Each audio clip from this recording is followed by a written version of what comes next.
Assalamualaikum warahmatullahi wabarakatuh. Semoga keselamatan, keberkahan, dan kebaikan senantiasa terlimpah untuk kita semua. Amin ya rabbal alamin. Sahabat Jembatan Peradaban, selamat bertemu lagi dengan saya, Cak Nur, dalam paparan tentang sejarah-sejarah dari beberapa kerajaan yang pernah eksis di tanah Nusantara. Masih tetap bersama saya, Cak Nur. Sahabat Jembatan Peradaban, pada kesempatan ini saya coba untuk mengeksplor tentang kerajaan-kerajaan yang pernah ada, melanjutkan dari episode 1, yaitu Kerajaan Salakanagara. Pada kesempatan hari ini sebagai episode kedua, kita masuk pada Kerajaan Kutai Martadipura. Sahabat Jembatan Peradaban, sebelum sahabat menikmati hidangan informasi dari saya, silahkan persiapkan secangkir kopi pahit Anda untuk menyimak informasi-informasi yang akan kami berikan, agar sahabat-sahabat Jembatan Peradaban bisa mengetahui dan memahami bahwa kehidupan ini tidak selamanya manis. Episode 2, Kerajaan Kutai Martadipura. Kerajaan Kutai atau Kutai Martadipura merupakan salah satu kerajaan Hindu tertua di Nusantara. Diperkirakan kerajaan ini ada sekira pada abad ke-5 dengan lokasi yaitu di Muara Kaman, yaitu Kalimantan Timur, tepatnya di hulu Sungai Mahakam.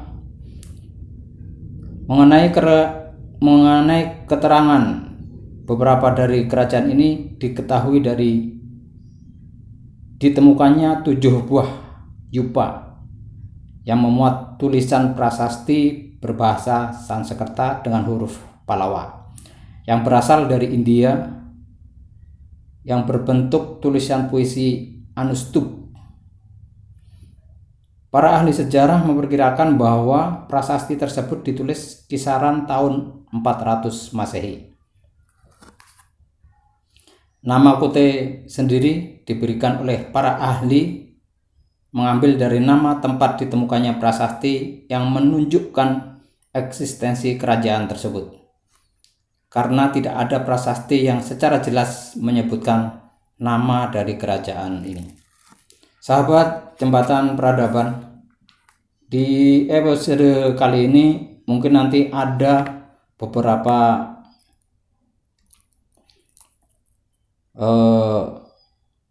temuan-temuan tentang prasasti, akan tetapi dalam prasasti tersebut dengan mempergunakan bahasa Pallawa. Tentunya atas kekurangan saya, Cak Nur, tidak bisa membacakan langsung daripada bahasa tersebut. Kami mohon maaf. Akan tetapi akan kami coba untuk menyampaikan terjemahan atau maksud daripada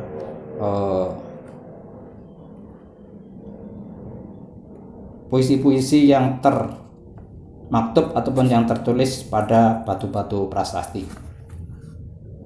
Baik, sahabat Jembatan Peradaban, kita lanjut. Awal mula masa keemasan dan keruntuhan Kerajaan Kutai Martadipura.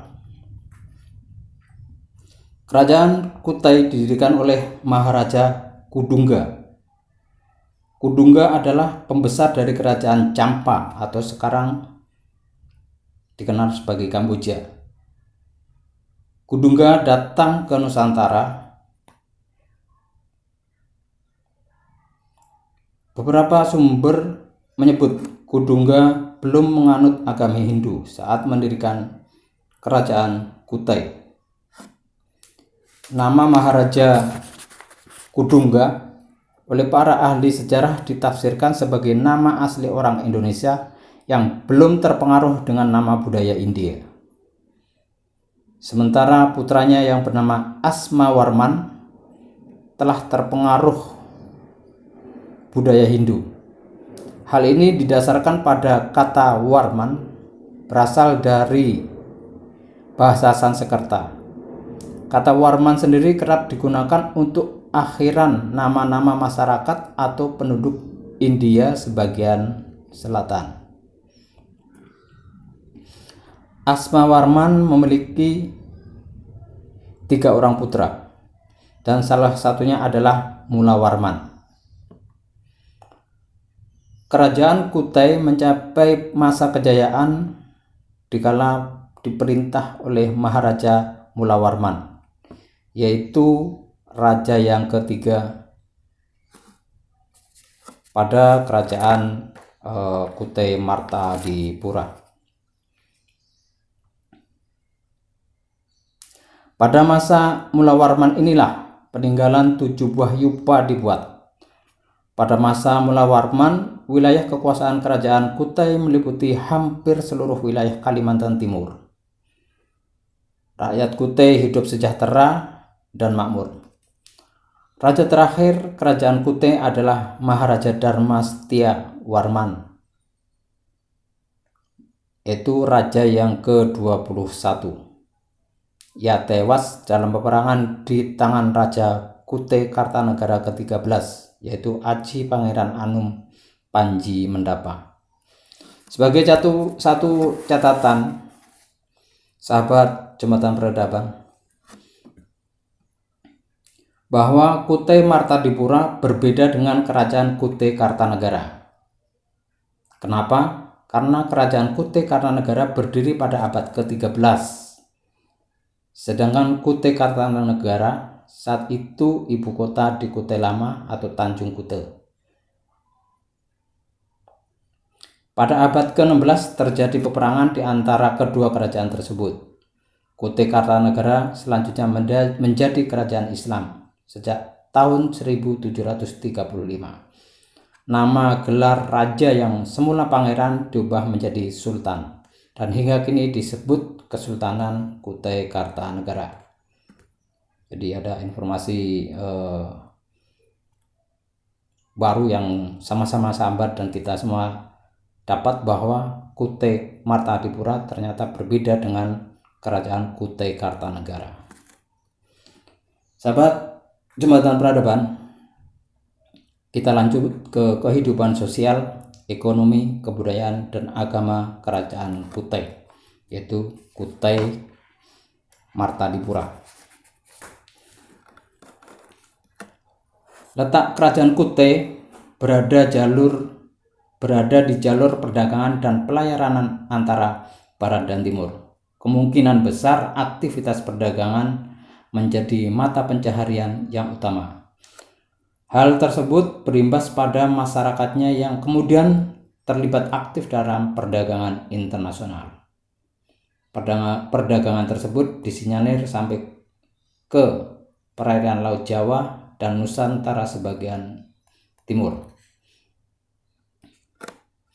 Dalam hal kebudayaan dan agama, ditemukan dalam salah satu prasasti yupa yang menyebutkan suatu tempat suci dengan nama Wapakeswara atau tempat pemujaan Dewa Siwa. Hal ini mengindikasikan jika masyarakat sudah menganut agama Hindu Siwa. Yupa dan prasasti Mulawarman. Yupa adalah bentuk tiang batu berukuran kurang lebih 1 meter. Sebagian ditanam di atas tanah. Pada tiang batu inilah tergurat prasasti dari kerajaan Kutai. Dan dari situlah informasi mengenai kerajaan Kutai dapat diketahui. Dan dari penemuan 7 buah prasasti, hanya 4 yang bisa diterjemahkan. Berikut adalah tulisan dan terjemahan 4 prasasti kerajaan Kutai.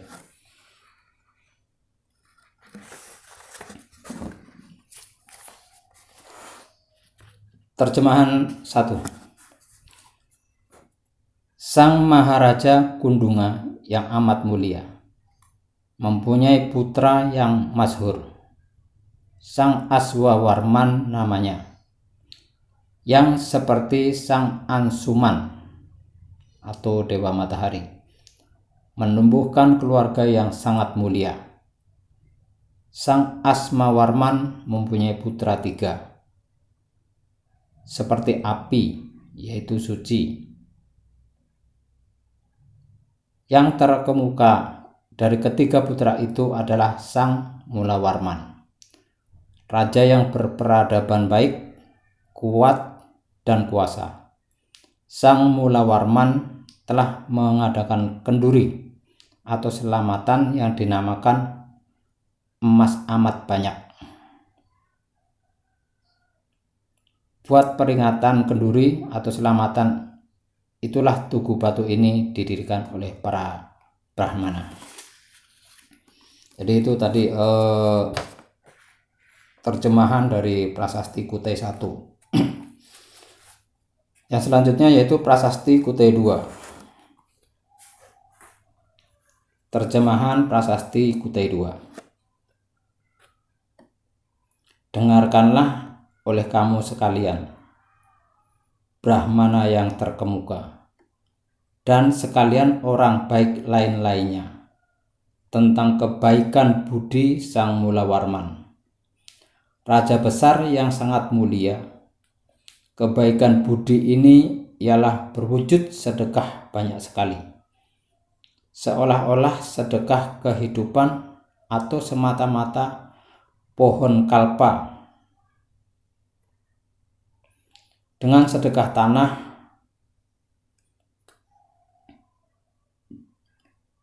berhubung dengan kebaikan itulah maka tugu ini didirikan oleh para Brahmana sebagai tugu peringatan. Selanjutnya Prasasti Kutai 3. Terjemahan Prasasti Kutai 3. Tugu ini ditulis buat atau peringatan 2 perkara yang telah disedekahkan oleh Sang Raja Mulawarman, yakni segunung minyak dengan lampu serta malai bunga. Selanjutnya yaitu Prasasti Kutai 4 yang diterjemahkan berikut. Sang Mulawarman, raja yang mulia dari dan terkemuka, telah memberi sedekah 20.000 ekor sapi kepada para Brahmana yang seperti api, yang bertempat di dalam tanah yang suci, bernama Waprakeswara, buat peringatan akan kebaikan budi sang raja itu. Tugu ini telah dibuat oleh para Brahmana yang datang ke tempat ini. Sahabat Jembatan Peradaban, kembali kami runtutkan raja-raja yang pernah bertahta di kerajaan Kutai.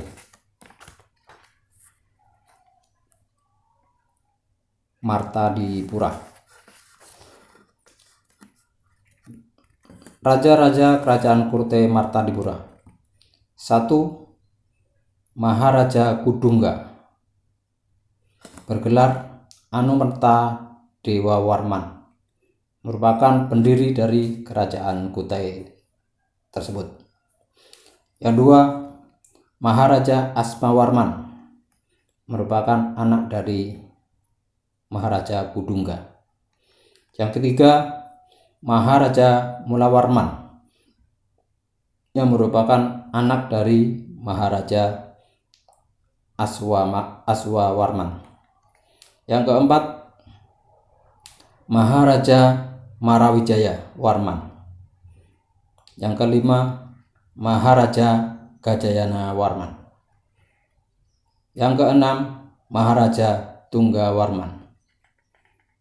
Yang ketujuh, Maharaja Layanaga Warman.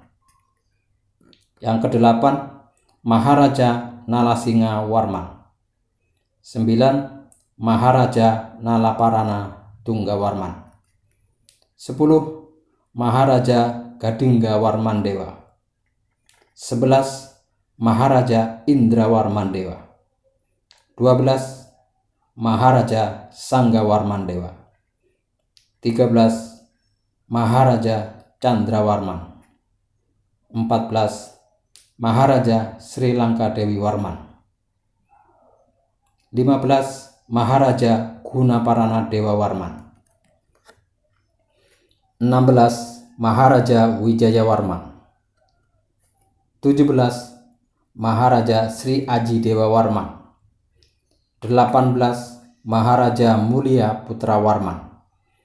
19. Maharaja Nala Pandita Warman.